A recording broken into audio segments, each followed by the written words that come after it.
Knowledge in Islamic civilization.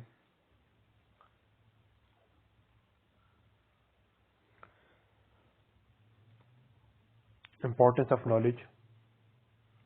Knowledge is a requirement for the fulfillment of man's obligation as a vicegerent of Almighty Allah on the earth, as a Khalifa. As Allah subhanahu wa ta'ala says in Surah Al-Baqarah, verse 31, أعوذ بالله من الشيطان الرجيم وإذ قال ربك للملائكة إني جاعل في الأرض خليفة قالوا وتجعل فيها من يفسد فيها ويسفك الدماء. That is a debate between Almighty Allah and His angels about the vicegerency of man, of Adam alayhi salam on the earth. So, in brief, Allah taught the nouns of different things, the names of different things to Hazrat Adam alayhi salam. After that, the Almighty Allah took the test from angels and Hazrat Adam alayhi salam, and Hazrat Adam alayhi salam passed that test. So, Allah subhanahu wa ta'ala says, after that I have chose you as a vicegerent, as a Khalifa. Khalifa. So it is our obligation as a Khalifa on earth to get the knowledge. Okay, and the first revelation, as you know, the first revelation are the 5 verses of Surah Al-Alaq. Iqra bismi rabbika alladhi khalaq. Read with the name of the Lord. And after that, خلق الإنسان من علق يقرأ ربك الأكرم. Allah discuss about the scientific knowledge about the creation of man. So it is also focused on the knowledge. Then Islam is a religion of that is based on knowledge. The text of the Quran is full of verses inviting man to his intellect, to use his intellect, to ponder, to think, and to learn. The total number of verses in which ilm, knowledge, or its derivatives are used and its associated words are used is 704. The main miracle and the sign of authenticity of Prophet sallallahu alaihi wasallam, of the prophethood of Muhammad sallallahu alaihi wasallam, was a book of knowledge, the Quran, which is a book of knowledge forever. As well as the Prophet ﷺ made seeking knowledge obligatory on Muslims, men and women. As the Prophet ﷺ says, Talabul ilmi fariza ala kulli Muslim. Seeking knowledge is obligatory on every Muslim. After that, knowledge is the way through which people can recognize Allah, fear Him, and discover the truth. As Allah subhanahu wa ta'ala says in Surah آل عمران لكن الراسخون في العلم منهم المؤمنون يؤمنون بما أنزل إليك وما أنزل من قبلك.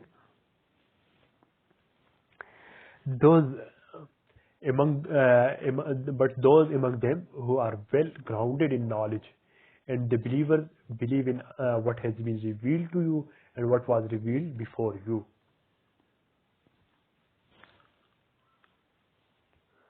After it, in another verse, Allah says, وَيَرَ الَّذِينَ أُوتُوا الْعِلْمَ الَّذِي يُنْزِلَ إِلَيْكَ مِنْ رَبِّكَ هُوَ الْحَقُّ.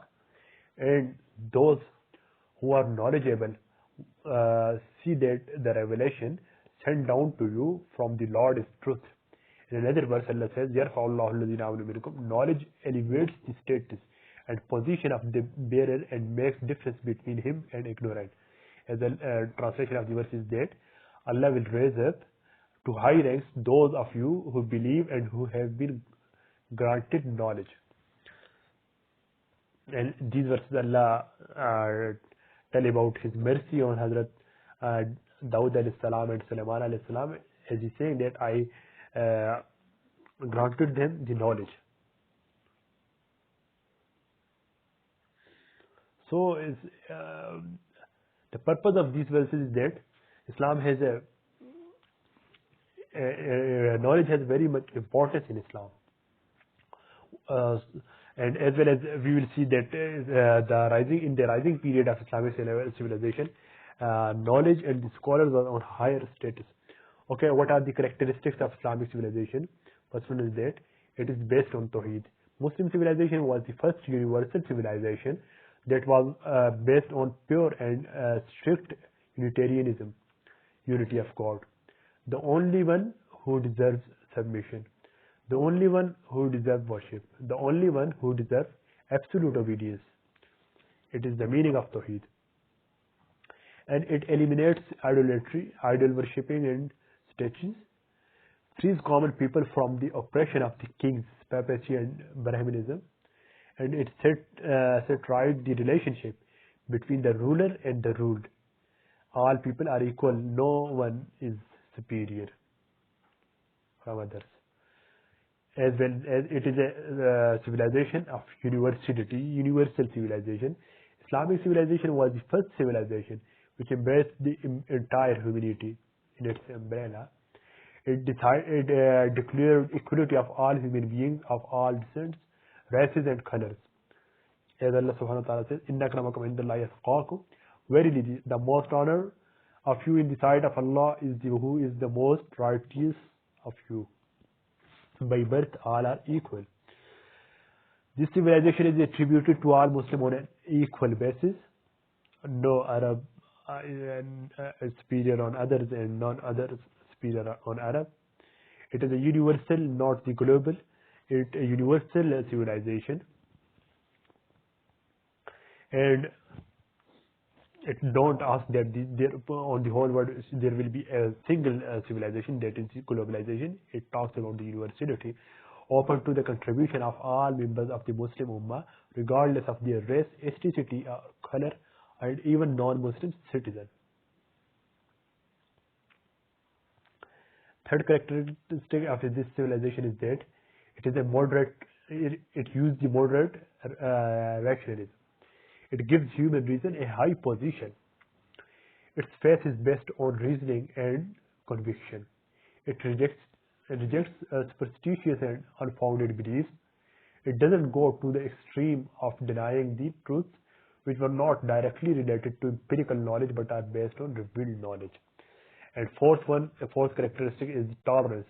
Tolerance toward the people of different religions, especially Christians and Jews. And minorities enjoyed a high level of tolerance and freedom of religion and economic pursuit.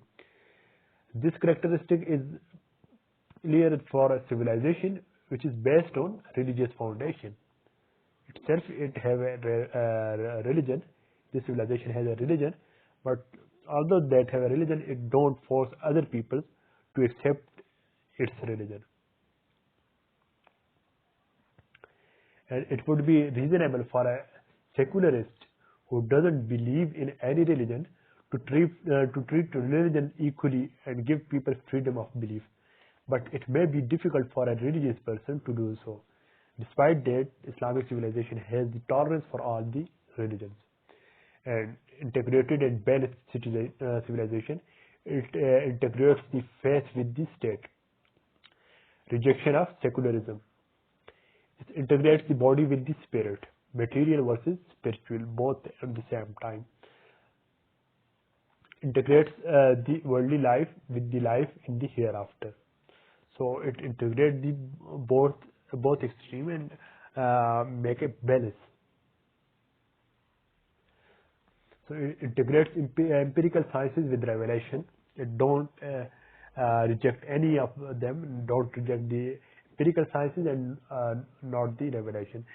Assigns priority to moral principles, morality versus pragmatism. Integration in a balanced manner. Balance means following a middle course between two extremes of thought and action. Okay, it was the Islamic civilization. Now we will discuss briefly about the Western civilization, which is the second dominant civilization in the world current period, in the current scenario. So Western civilization is the civilization that has been evolved out of historical fusion of cultures, philosophies, values and aspirations of ancient Greece and Rome. Their amalgamation with Judaism and Christianity, and their further development and formation by the Latin, Germanic, Celtic and Nordic peoples. Western civilization.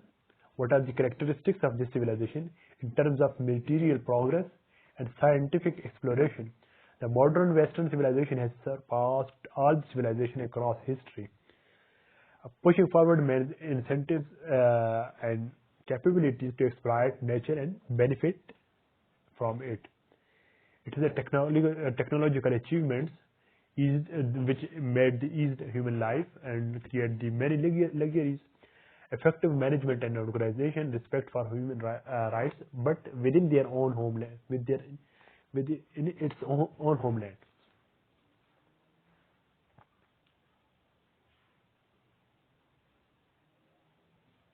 The ideologies of the Western civilization are: first one is the utilitarian materialism. This civilization may not deny the existence of God strongly and openly, or deny the existence of the spirit, but it does not recognize the value of God in its ideological system. It accepts only things which are considered by it as a practical value. The practical value is in luxury and worldly pleasure. So this is their real God, not any supernatural. And second one is the secularism, inspired by secular philosophy, devoid of certainty, subject to constant review and change. Its worldview formulation is not upon revealed knowledge and religious belief, but rather upon cultural tradition, speculation to secular life, centered upon man as a physical entity. Religion as a personal matter limited to individual practice without any interference in social, economic, or political activities. Religious practices limited to the rituals. Distinction of moral values, utilitarianism and pragmatism. Distinction of family, abortion, neglect of the elderly, creates an atmosphere of fear, anxiety, and distraction, corporate purposes. And third one is the atheism, the doctrine of belief that there is no God. And the fourth one is reliance upon the humanism, reliance upon the powers of human reason alone to guide man throughout his life. And fifth is the dualism, adherence to the validity of dualistic version of the reality and truth, affirmation of the reality of the temporary implement aspect of existence, projecting a secular worldview. So this is the Western civilization. Now we will discuss about the Islamic civilization, the rise of Islamic civilization and decline, then about the Western civilization. So causes of rise of Muslim civilization.